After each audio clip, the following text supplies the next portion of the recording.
Picture this. You're at work, checking off tasks from your to-do list, appearing totally in control. You're juggling everything. Deadlines, social obligations, family responsibilities. And on the outside, no one would ever guess that inside your mind is in overdrive. You're constantly worried, feeling like you're one mistake away from everything falling apart. You keep pushing forward, but the pressure feels unbearable. And yet, on the outside, no one sees it. You look fine. You look like you have it all together. But what if I told you that this hidden stress is one of the most common forms of anxiety, and one that often goes undiagnosed? This isn't just stress. This is high-functioning anxiety, and it's silently affecting more people than you'd think. Stick with me, because in the next few minutes, we'll dive into the truth behind high-functioning anxiety, what it is, how to spot it, and most importantly, how to stop it from taking over your life. High-functioning anxiety is an unofficial term that's been used to describe a type of anxiety that doesn't always look like the stereotypical image of anxiety.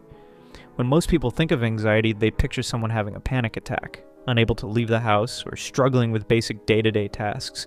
But high-functioning anxiety doesn't necessarily look like that. People with high-functioning anxiety are often high achievers. They excel at their jobs, maintain their social lives, and seem like they're thriving on the outside.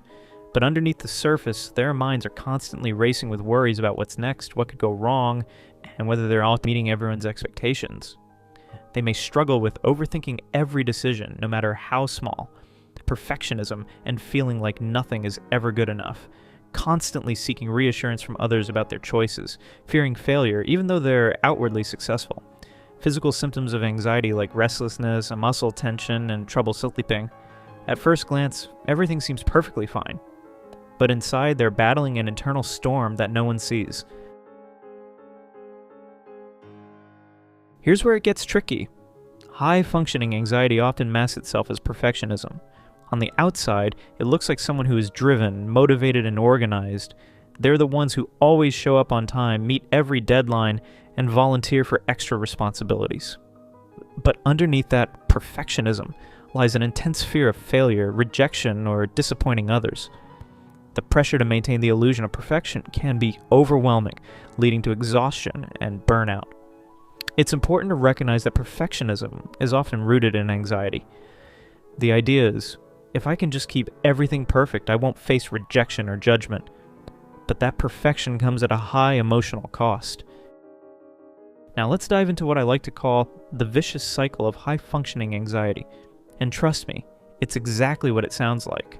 Once you're in it, it can feel like you're stuck in a loop that's hard to break free from. Here's how it works. You start with that feeling of dread or worry, right?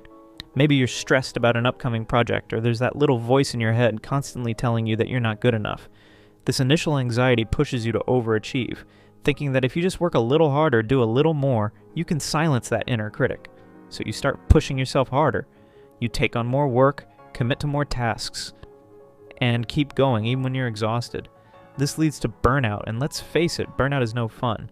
You feel drained, but because you're afraid of not doing enough, you ignore your body's warning signs. You keep going, trying to prove you can handle everything, but all you're really doing is piling on more stress. And guess what happens next? Your anxiety levels intensify. Now, you're not just worried about doing enough, but you're also scared that you're not really performing well enough. Your mind keeps spiraling, and your body feels the effects too.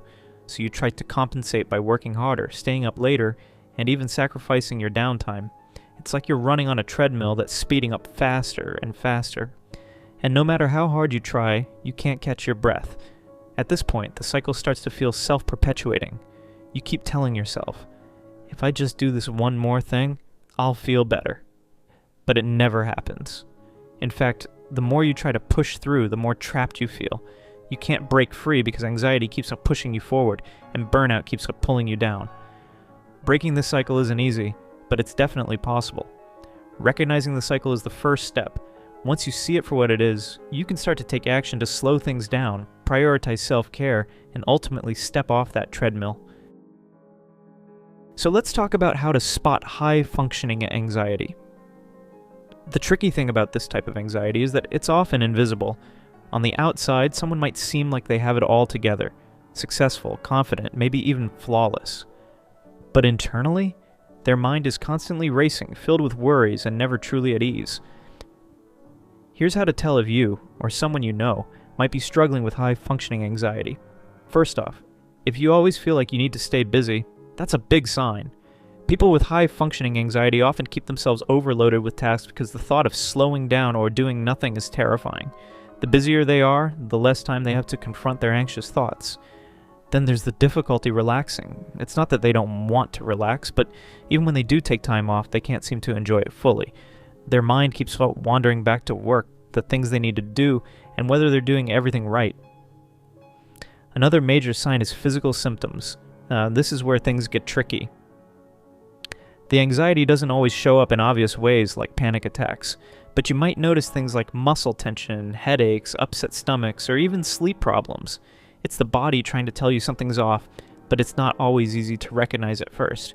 If you or someone close to you has a constant fear of failure or is constantly looking for reassurance, even about minor things, that's a red flag too. The drive to be perfect can often be a mask for deep-rooted anxiety. And of course, chronic worry. This is the hallmark of anxiety, but in high-functioning anxiety, it's about worrying constantly about what could go wrong, even if things are going just fine.